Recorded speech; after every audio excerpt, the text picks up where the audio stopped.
Yes, hello folks, welcome to the weekly Manchester United podcast. I'm your host as always, Phil Brand, joined with my fantastic, handsome co-host here, the excellent Colm for another 45 minutes of verbal sparring. I hope he leaves me alone that day on this Monday morning. How you doing, mate? In bad form after that weekend, mate. In bad form. This is going to be tasty. It's interesting how I felt yesterday because I wasn't the most optimistic before that game, to be honest. I went into that game thinking, and I put it on Twitter on Saturday or Friday, thinking, if you need to take a draw from this game, I would have taken that. And one of the things that concerned me was you knew Newcastle were going to come out fast with intensity. And, I worry about United in games like that where they're coming out, they're playing games where the crowds are for it. I worry about referees that can't say, the referee really done anything wrong yesterday. Some people claiming that Bruno Fernandes was a penalty, it was a weak penalty, if anything. United were caused their own demise. And what I saw yesterday in that performance, mate, reminded me a lot of the performances last season. And I'm really not that surprised because one of the things that the signings did this summer was they addressed a lot of the problems United had last season, right? And when that second goal went in, I was looking at how many of the signings that United made over the summer were actually on the pitch. Martinez was off the pitch, Casemiro wasn't on, Ericsson wasn't on, Anthony wasn't on, and who was the other signing they made in the summer? Totally going out of my head.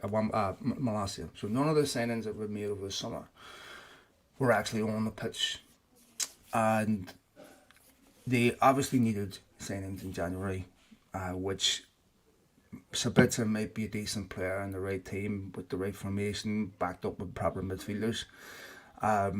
And we talked about this before on this podcast, where you can really only judge Weghorst on its games. And if you were judging Weghorst up to the Carabao Cup final, you could make a case that there were some attributes that made him valuable. But he had 7 touches in the first half. That's partly reflective of the fact that United just didn't really attack well. They didn't create well. But I'm looking at him, mate, and there's no. And I don't want to single him out because it's not just him. He just doesn't have a quality to be a United striker. We're talking about being ruthless with the squad this summer. Well, they must also be ruthless with Sabitzer and Weghorst and ask, are they good enough? Because what we just talked about with Casemiro is also true of the forward line. We need an alternative to Casemiro so that the quality doesn't drop off so much when he doesn't play. And the same is true of a forward. Truthfully, United deservedly got beat yesterday. I think I've been overly critical of Anthony on this podcast and have to give him dues where he deserves it. I thought probably our best player on the pitch, Yeah, I thought he and then did he's well. taken I was off. surprised they Right, not took him off yesterday. then he's taken off. We're over reliant on Casemiro. I look at the decisions Ten Hag made yesterday, and it's okay to criticize. Sure, We're of allowed to course, criticize Ten absolutely, Hag, and I think that's absolutely. important because people are, I'm not going to say afraid to, but people are very hesitant to.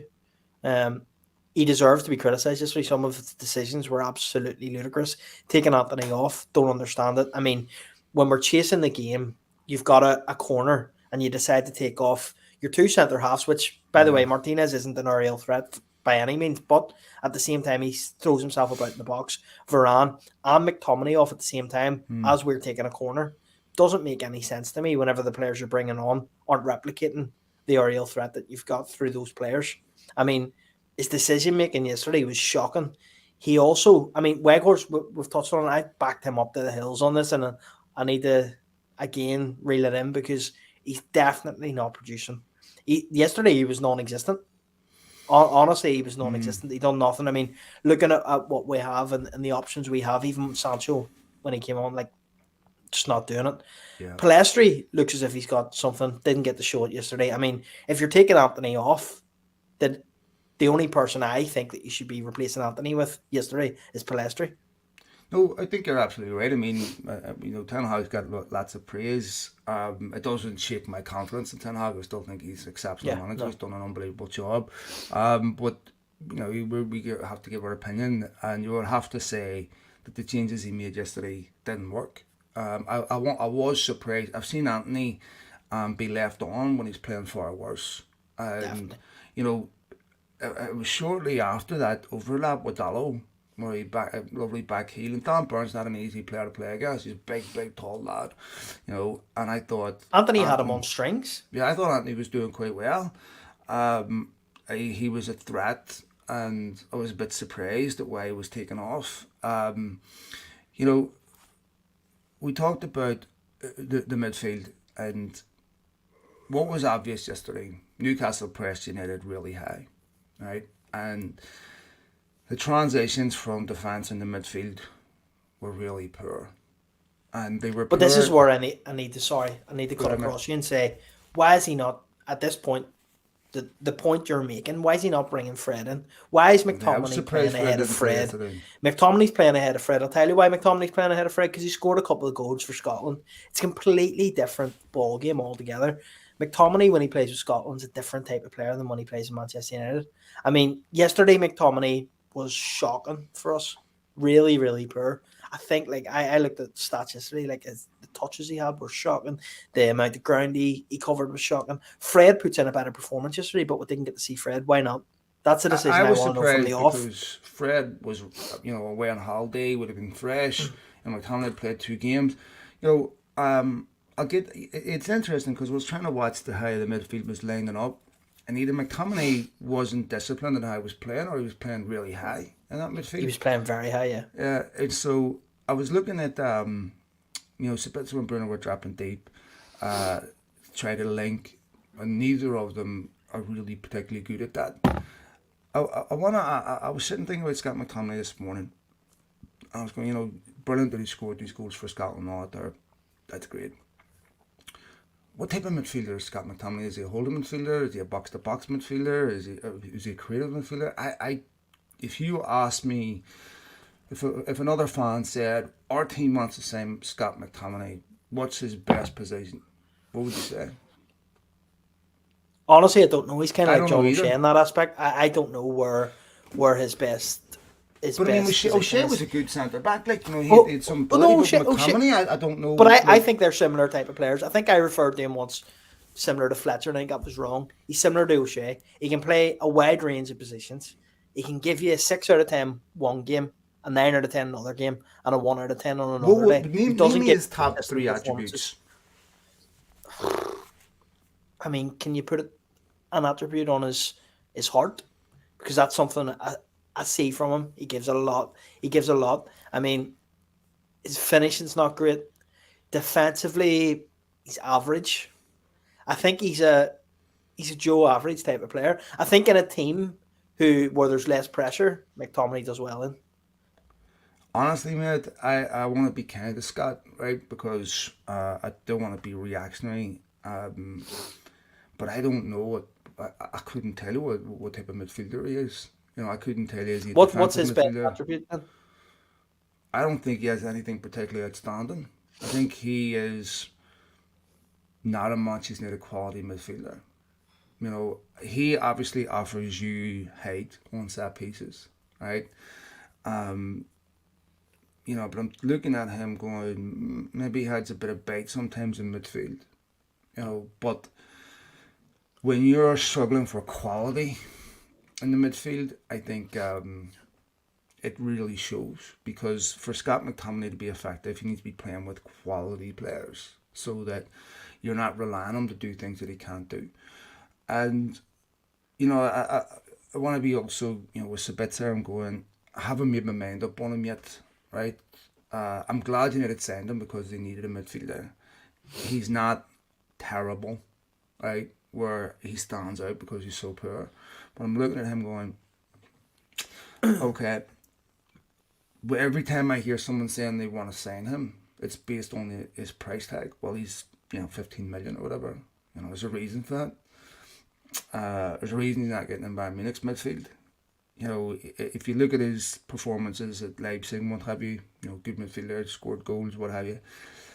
But the midfielders that come from Germany, where they've shown in the Bundesliga, you know, you look at Kai Havertz. Kai Havertz has 1 assist all season. You know, Sancho.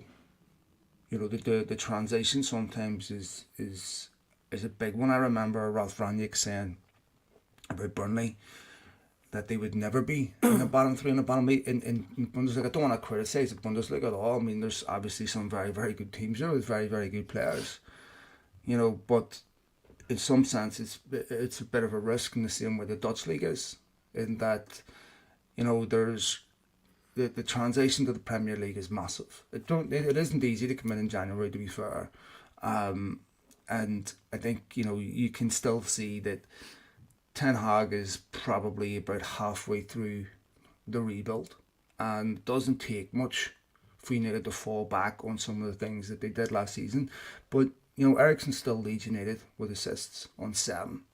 But I'll tell you one of the things that disappointed me the most about yesterday. This has nothing to do with the quality. This has nothing to do with who wasn't signed and who was signed. This has to do with what Luke Shaw said after the game. And this is something I thought we'd seen the last of under Ten Hag, where he said Newcastle just wanted it more. How could you sit there and tell me Newcastle wanted that game more after Liverpool? You know, United's last big away game was in Anfield, where they lost 7-0. Didn't score. Why are we struggling with these away games? But What is okay, it? yeah, okay. But to me, before you talk about quality gap, before you talk about anything, you have to have the intangibles, right? You have to be out as a professional to make sure you aren't losing the game because they want it more than you. Why do Newcastle want it more? I mean, I want to know why United players are sitting there conceding they're losing games on desire. Right? And so I look at that and I'm thinking, that's really, really concerning, because this is a game where, you know, it has massive implications. Let's have it right, Colm. If United win the FA Cup and finish outside the top 4, it's a really bad season. We're sitting here talking about awesome men, talking about Kane. What if United don't finish in the top 4? It's a whole different selection of striker. I mean, there's just so many things wrong at the moment. I went from a point where I was so optimistic about this season. I literally caned you for saying there's a chance we would get relegated, and look at the difference in this team. And ever since I made those comments, we've just went downhill. Is it that we're burnt out? Is it that this team are just playing too many games and there's not a big enough squad? Because when you look at it, we do look tired, we do look leggy. We've just had an international break. How many of those players were involved in an international break? Even players like Rashford, who took it off, still looks leggy, still looks tired. Yeah, they didn't look great yesterday, but I think part of that was they're really predictable in how they attack. You know, basically what you're left is, and I saw this against Fulham, I saw this, you know, against Southampton, where they just start bypassing the midfield, where Martinez starts knocking long balls down into the channel in the hope, because they're being pressed high, get that space in behind with Anthony or Rashford and hope you catch him on the break and score. Because, you know, when you start playing it through midfield, one, I don't know how many times they gave away the ball away in central positions, and two, how slow it is, right? And you're going, you know, the other part of that problem is if you're a number 10 and you're playing in a creative role, and you've got Veghorst in front of you, right? I mean, we're talking about his qualities or he links. If you're number 10 and Veghorst is occupying your position, right, in the same spaces, right? And this is where I do sympathise with Sancho a bit, or anyone who plays in that central role, then you need him to be a number 9. You need him to land the last defender, to be creating space in behind defenders, to be landing the last defender. I mean, there was a chance in the first half that fell to him that he hit the side netting with. Yeah. And it was a decent half chance. You pull that across the keeper. It's such a poor finish. Against Southampton, there was a ball fell to him in the edge of the box, and it was a pass back straight to the keeper. Yeah. You look at United's rivals up there. You know, Spurs, one of the best strikers in the world. You know, Arsenal, you know, they went out and bought Trossard and Jorginho. They've got Jesus back. They're getting goals from Saka. You know, you take a look at City. They've got the best number 9 in the world. One thing I will empathise with Ten Hag. You know, if you don't score goals, eventually you're going to get punished. You score a goal, you change the whole complexion of the game. You saw that against Fulham. You know, they had 2 players sent off, but that happens a lot. You score a goal, momentum shifts, everything changes, right? You can play counter-attacking football, you know, everything changes, right? But if you don't score, You know, especially in games away from home, what have you, you know, where teams are coming at you.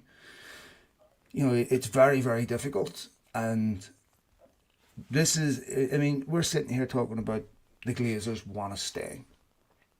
Well, the time to make that decision would have been in December, and then turn around to Ten Hag and say, here's a proper striker. And even if you get somebody on loan, there's still better options out there than Weghorst. And if you look at it, Colm, he wasn't just let down in January. He was let down in the summer too. Because United signings didn't really happen until late in the window, right? I mean, it was really a reaction to Brentford that resulted in getting those signings done.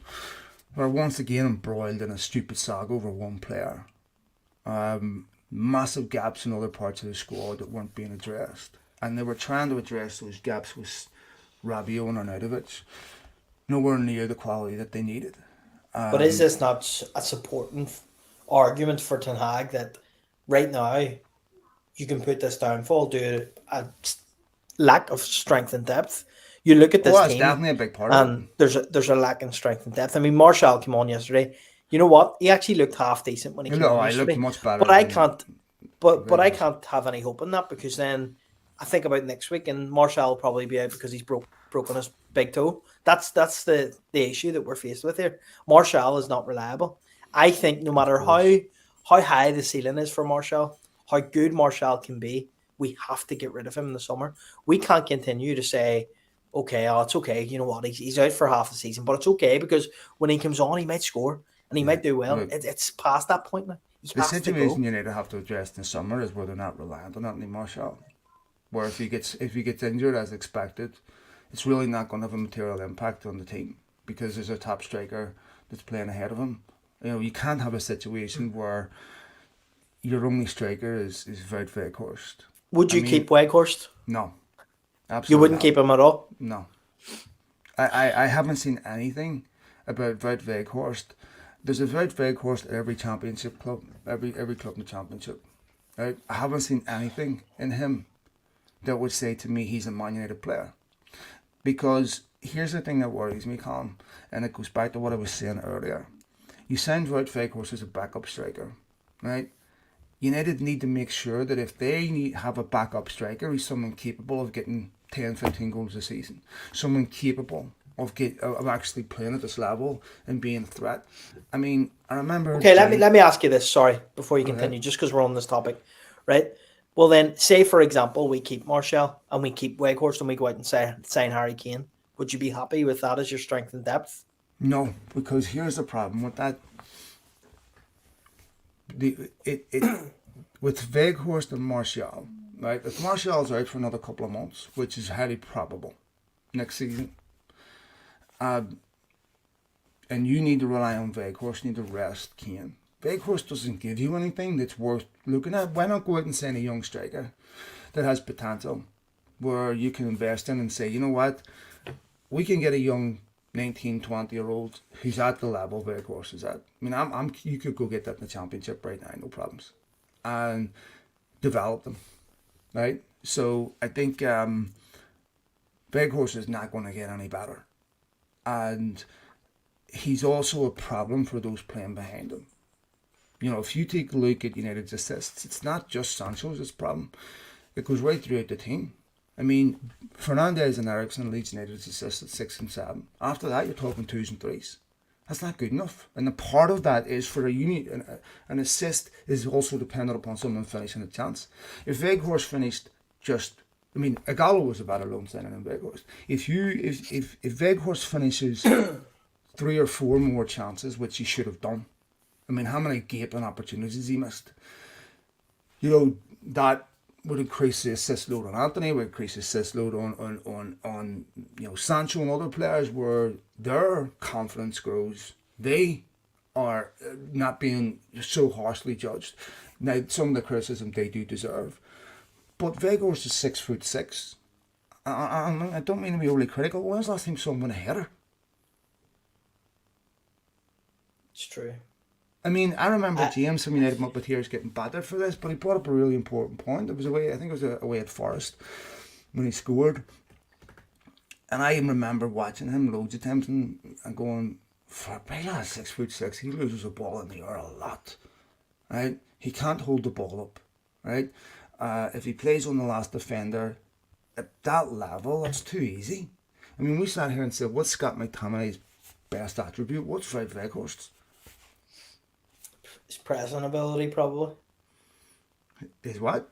His pressing ability, which is a bad thing to say if you're a striker, but that's the truth.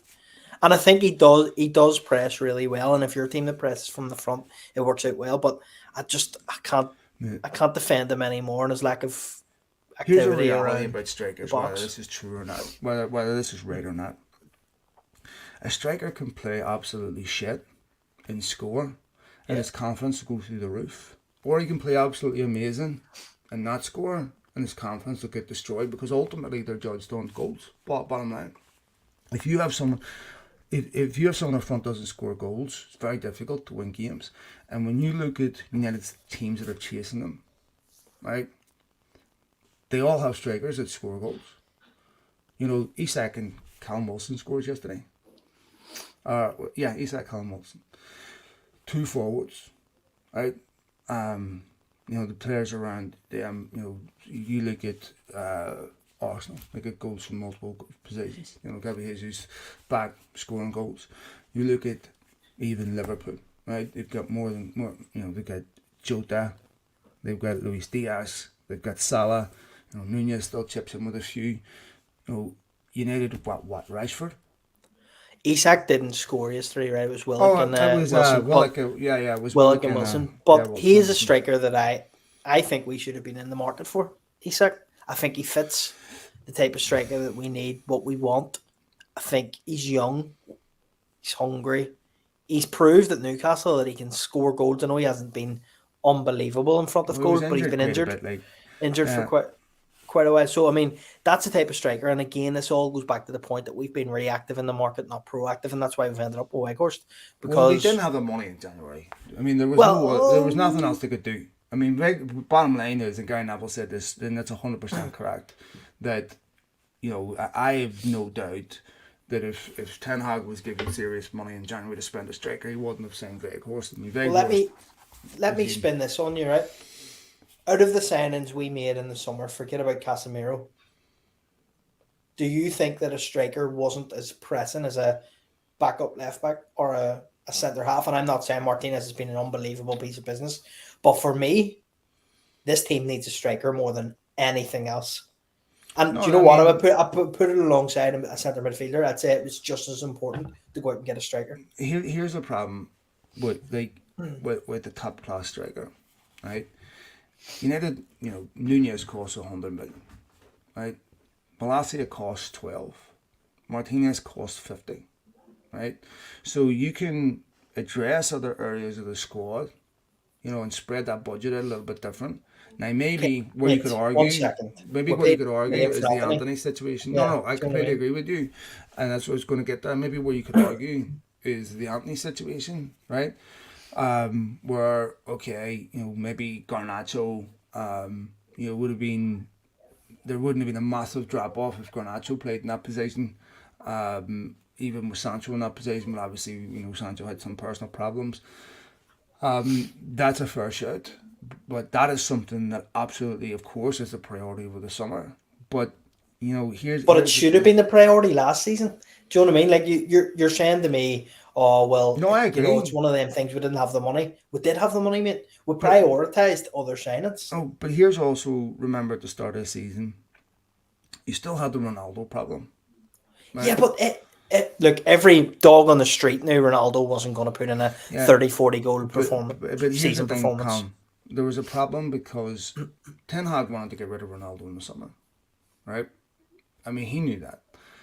United didn't really want to let him go in the summer because at that point they were seriously floating still in the club, right? And they, if you remember, you know, the headlines at the time, you know, Joe Glazer doesn't want to sell Ronaldo, you know, and so United, you know, he just scored 20 goals the previous season. So, you know, Ten Hag was sort of pressured into keeping Ronaldo at that time, because one, United were concerned about the commercial impact on their sponsors with TeamViewer, everything. So it wasn't an easy decision to make. He obviously wanted to get rid of him, and of course ended up doing that. But by the time that had happened, United were not giving him money in January to spend to replace him. So that is something that absolutely has to get addressed. And in some ways, you could argue that Ten Hag's done a truly unbelievable job to keep United in the position they're in without a striker. I mean, Absolutely, there's that's nobody else. 100%. Yeah, and so. But we've been so reliant on Rashford that it's got to the point where Rashford's burnt out. Martial's only coming back. Weghorst is a makeshift striker at best because he's not performing to the ability that we require at Manchester United in terms of his goal return. Anthony and Sancho are being affected because their performances are hampered because there's no striker finishing 100%. goals, as you've said. So this has got a problem on the whole team. So in my opinion, hindsight's a great thing. A striker should have been the number one thing that we went out and done in the summer. I don't know if it definitely should have been. I would have said it before Anthony, and I agree that should have been done. But I can see why it didn't happen. And there was other parts of the squad. I mean, you have to say that the money that he did spend, he spent it really well. But obviously the Ronaldo situation, Ronaldo should have been moved out in the summer, and a striker should have been brought in. I completely agree. And with Martial, of course, I mean, we can only hope that he stays fit for the rest of the season. And if he does stay fit, then I would be a little bit more confident in top four. But what concerns me, like I've said earlier, they haven't scored a goal in the league since the Carabao Cup. And even if you go back before that Carabao Cup, they were starting to show some leggy performances then. The Thursday, Sunday games will catch up with you eventually. The World Cup, the amount of games United have played, I'm not confident to win the FA Cup. I mean, United would have to play out of their skin to beat City. I know they did, but the United we're looking at right now, if they played City right now, I would be really concerned about that. You could easily see another heavy defeat there. One-off game, totally different. I mean, that Brighton game is a very difficult game for United, and this Brentford the semi-final. Yeah, and that Brentford game is really, really difficult this week. I watched that Brighton-Brentford game this week. Brilliant game. And Brentford will come to Old Trafford believing they can get a result, believing they can win the game.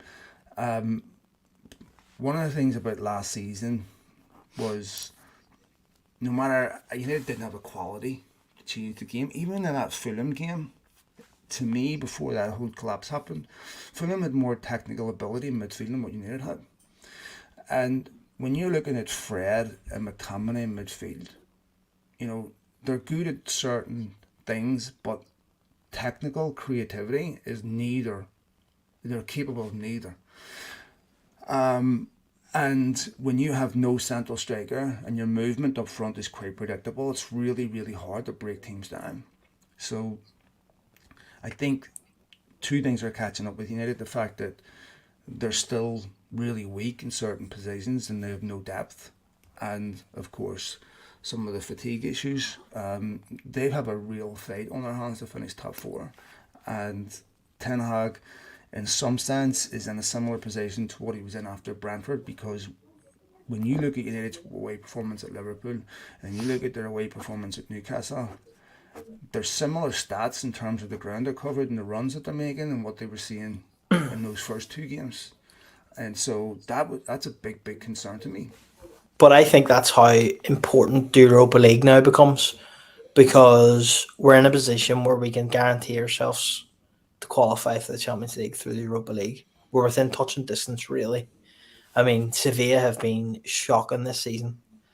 That we should go out and beat them over two legs. There's a real opportunity for us to not even really have to worry as much about the top four, because if we guarantee ourselves this through the Europa League, and it's possible. And I think it's brutal that we've got to this point where we're debating here if we're going to be in the race for the top four. It was only 4 weeks ago we sat in this podcast and laughed about the opportunity of winning the league, which, by the way, was a realistic opportunity at that point.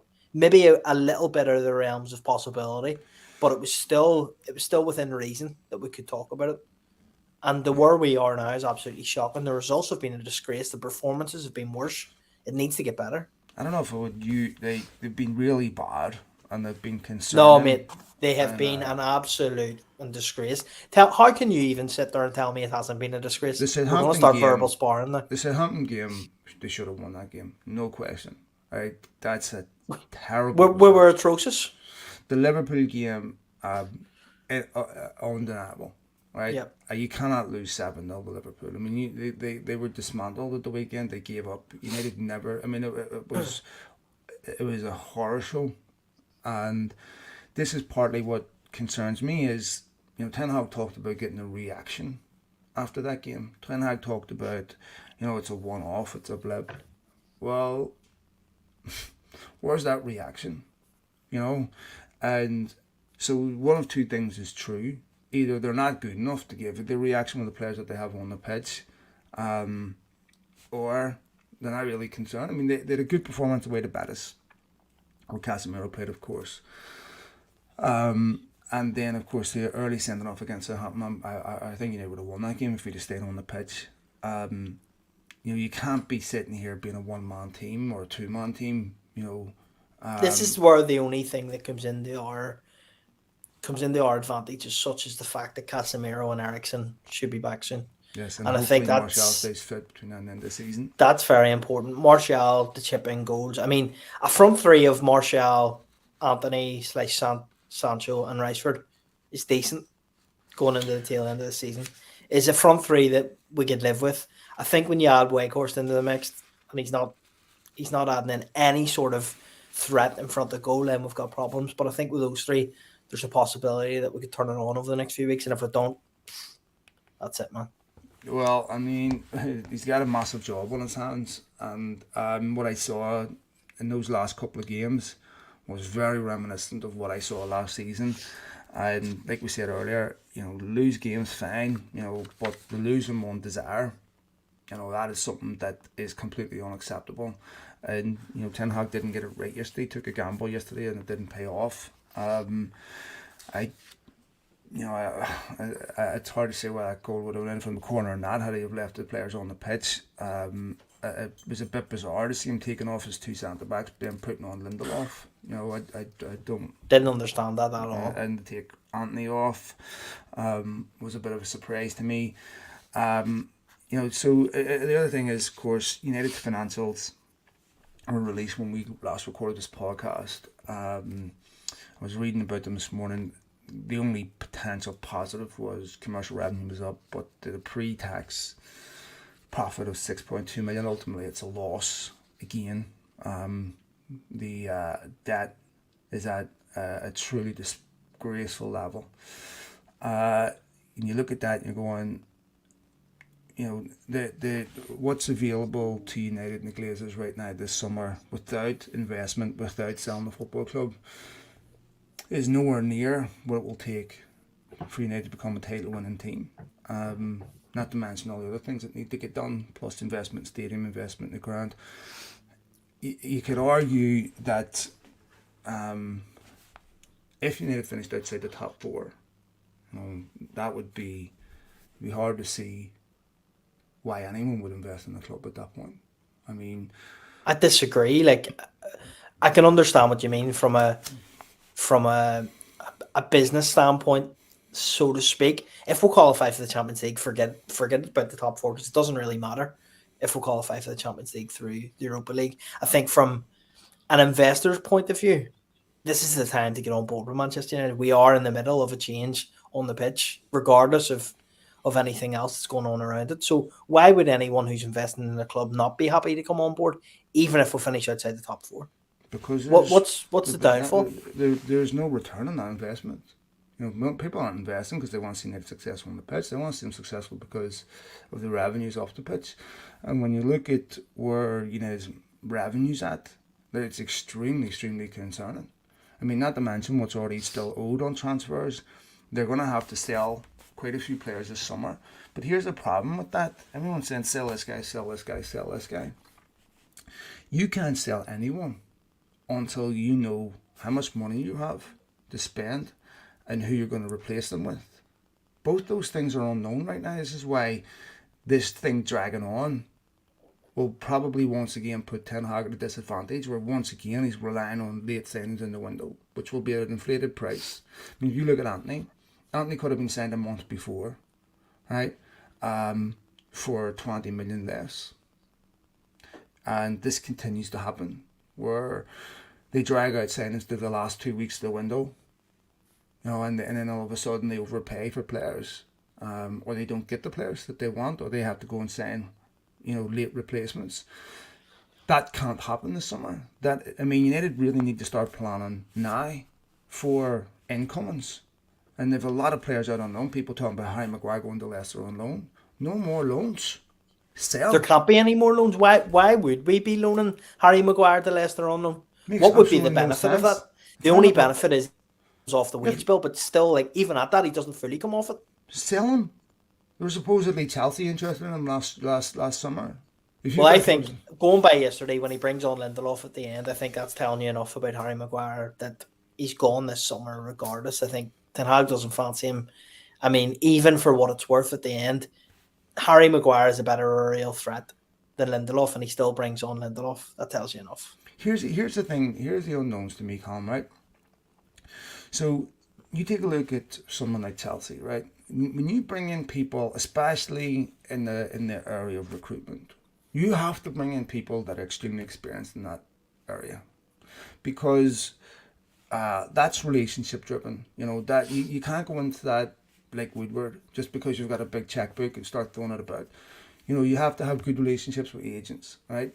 You have to have good scouting networks. You have to have good relationships with clubs. You can't be walking in, it's just doing what Chelsea did with Enzo Fernandez, what have you. They don't have the ability to do that. And so also they've never shown any nous in being able to sell players ever. So if it's the same people in charge, are you confident that those people will be able to start executing deals quickly and efficiently of players going out and players coming in?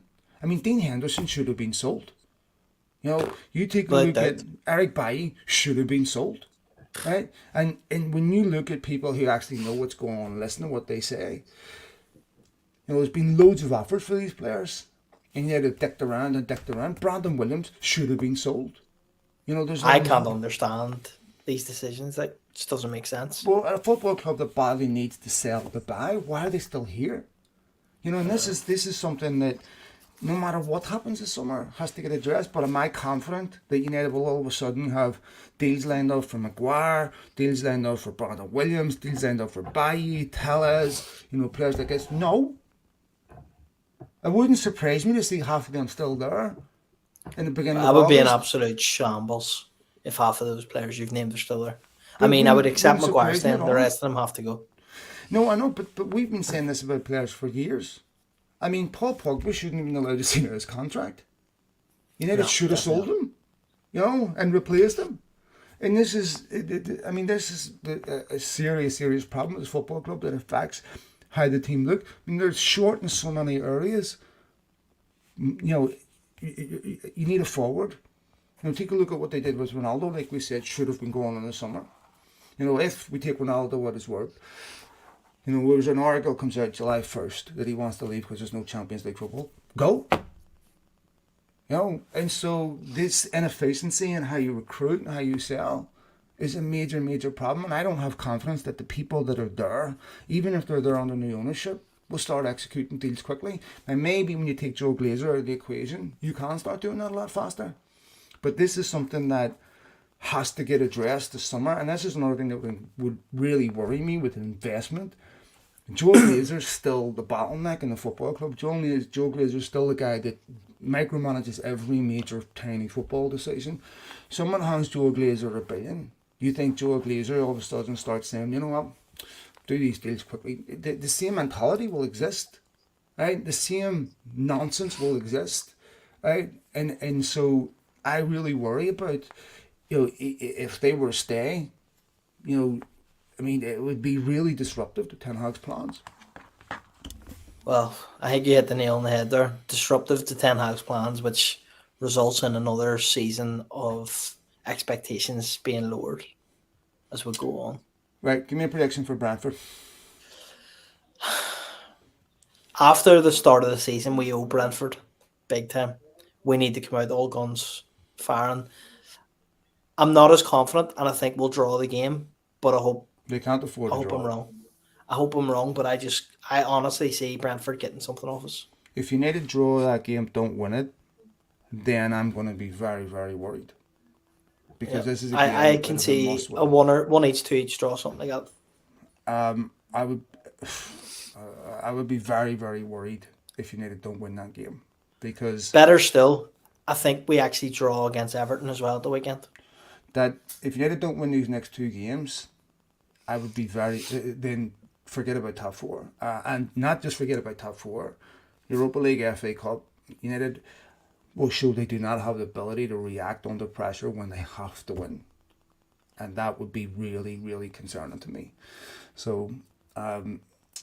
You could justify losing away to Newcastle, justify losing away to Liverpool, fine, right? But if you're not going to beat Southampton at home, if you're not going to beat Brentford at home, you're not going to beat Everton at home, you're not finishing top four. So we will see what happens. All right, folks, we'll go ahead and leave it there. We'll be back again next week. I'm away on holiday for a few days, so Enjoy yourself, mate, in the sun. The rest of us are yes. stuck in the gloom of Ireland and Palm the UK. Springs. So we'll be back in next week. Thanks, folks, for tuning in, and we will be back again next Monday. Take it easy. Speak on the bit. See you